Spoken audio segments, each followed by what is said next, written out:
I'm telling you now, when the experience that someone is having becomes sharpened to the point that there's enough contrast to have enough of a defining factor to be witnessable on levels beyond, general observation. We're talking about systems that are comprised of, physical elements, comprised of time elements, more metaphysical concepts, even causally bound things. Beyond the particles, there are psychological mind states. Not even that. There are psychological understandings that are a part of every situation that can only be analyzed with a certain style of thinking, you know what I'm saying? So it all goes back to brain energy, because if you're not programmed to see behind the particles and see the things that I'm trying to talk about, even beyond the metaphysical, we have hallucinations. We have remote control in our skull that basically is a battery involving chemicals. And so,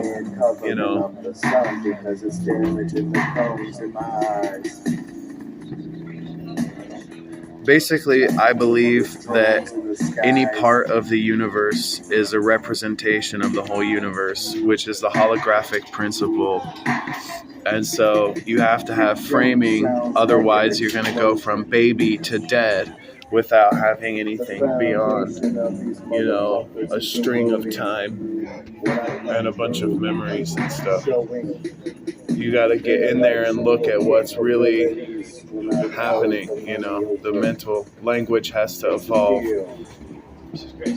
and space expands in such a way that energy is bound to it, yet somehow our picture is always right here for us. You know what I'm saying?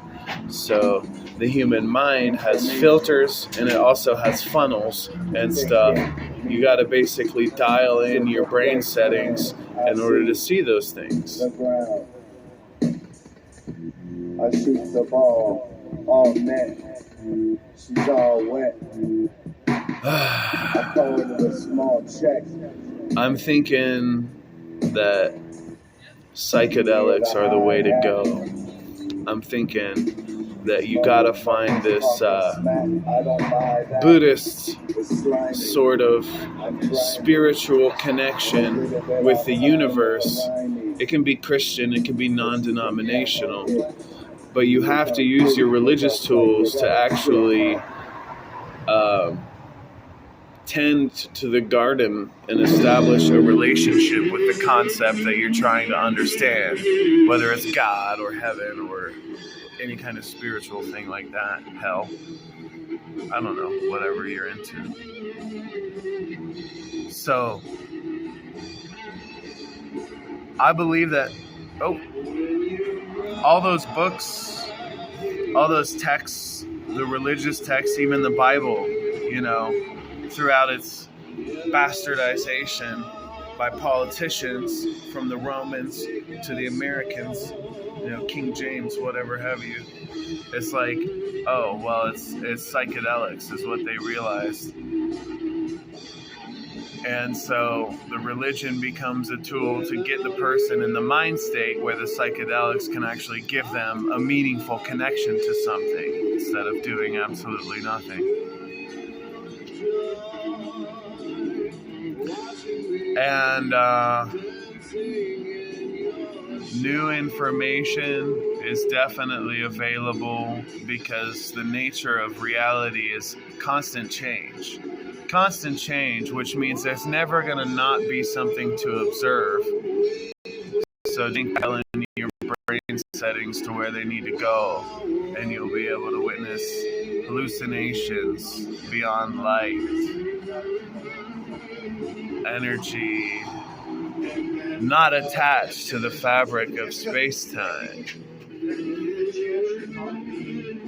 It's not bound to a constant. It's a different kind of energy. It's psychedelic.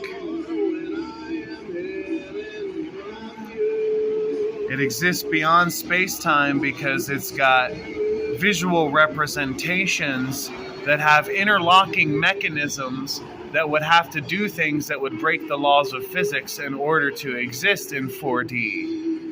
Basically, we have third eyes that can take us to mind states that have levels of processing beyond everyday life, which we would just hallucinate on the serotonin in our brains if we had the time for the type of meditation and relaxation that requires.